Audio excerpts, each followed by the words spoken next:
Hi guys, it's Mike with K.I.S. Dog Training, and today we are going to talk about the myth. Well, let's back up. We're going to talk about reactivity, which could either be fear-based, aggressive-based, it can be directed towards people, it can be directed towards other animals, it can be on leash, it can be off leash. Reactivity is one of those topics that is just over encompassing and can be really, really, really hard to wrap your head around. But I do think that if we look at it from the standpoint of this myth that all dogs are social and they love being around other dogs and they love being around other people and they want to talk to people and they want to be petted and they want to be loved, those dogs, while they do exist and I've had them, those bulletproof dogs, trust me, as a dog trainer who's been doing this for 15 years, these are the exceptions, not the rules. So when, a dog trainer talks to you and says, okay, we need to wear out the dog. So the first thing that usually we talk about is doggy daycare. Well, doggy daycare is great. It's an awesome way. I tell clients, most of my clients that do doggy daycare end up being Monday, Wednesday, Friday clients because they can take their dog to daycare on Monday, and Tuesday's a much easier day. I can take the dog on Wednesday, and now Thursday becomes a much easier day because the dog is calm. I take the dog on Friday, Saturday's pretty easy. Sunday, the dog's a pain in the butt again because we're overstimulated and we got too much energy, but then we're starting this new routine, doggy daycare routine on Monday. Well, that works great until you have a dog who's reactive around other dogs who maybe doesn't get along well. What do we do? How do we deal with it? And I think the first thing to understand is that every dog is different. Every person is different. Different personalities like different things. Different the way you're raised will affect that. Okay, let's kind of back up here and talk about that. What if I just went and I adopted a 6-month-old dog and I know nothing about its history, and I find out, or, well, I can find out, or I can just figure it out on my own, that the dog was a stray. The dog didn't get socialized during the critical social development period between 3 weeks and 15 weeks, and the dog has been raised in a shelter environment, so I'm not really comfortable around people. I'm not really comfortable around dogs.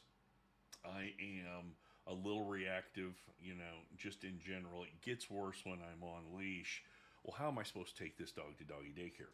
Well, first of all, some of those dogs will do beautifully at doggy daycare, so don't just assume it won't work.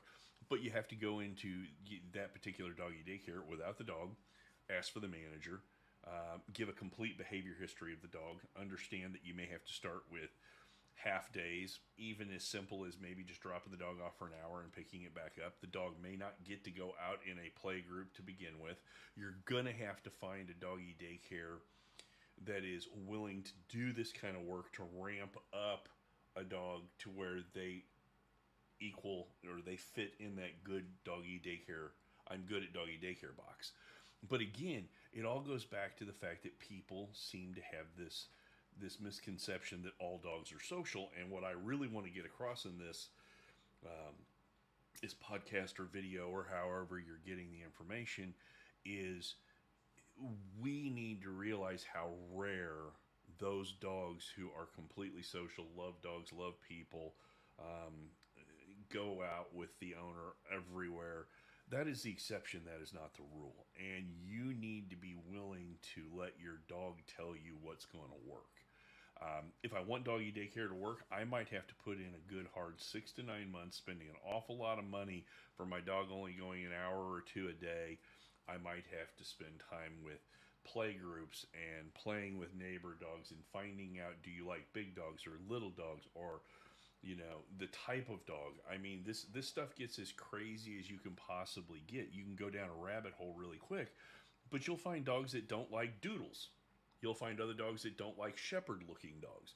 You will find dogs of certain breeds that end up disliking small, fast, unpredictable movement. Okay, so that brings up squirrels and rabbits and small dogs and things like that. You can't just assume all dogs are the same. So what can we do? Number one, if you get a puppy, we socialize them during that critical time period. If we end up with a dog who is not socialized and is in, let's say, that 6 months to 2 year range, where that's kind of the teenage years, the adolescent, we need to cut the dog some slack, start small, and build slowly. I tell my clients on a regular basis, we have to work at the pace of the dog. We don't force our pace on the dog. We don't force our social likes and dislikes on the dog. And of course, we also have to take into account the idea of genetics. Is this a situation where, as owners, we're trying to you know cram a square peg into a round hole? Do we have let's just say an Aussie um, that is bred to go 18 hours a day in a field working, take a 6 hour nap, get a bite to eat, and do the exact same thing and do it every single day? And you're a person that thought the dog looked cool, and I'm going to put it in an apartment. Okay. If it's an under socialized dog that doesn't like other dogs, it's going to be really difficult to deal with that dog. This is where genetics becomes important. The other aspect is knowing what you can and can't accomplish, either with or without professional help. Don't be a bit surprised if you find out, okay, doggy daycare is not an option. What's my next plan of attack? How do I train this dog? It may be incorporating family members to help, multiple walks per day, professional dog walkers. It may be trying to find one or two dog friends that you can go play in an enclosed, safe environment. Um, it's going to require us to do a lot more work. But when we have that myth that all dogs get along or all dogs like people, and we keep forcing dogs into situations they can't handle, that's where we end up with a growly dog. And unfortunately, growly dogs become nippy dogs.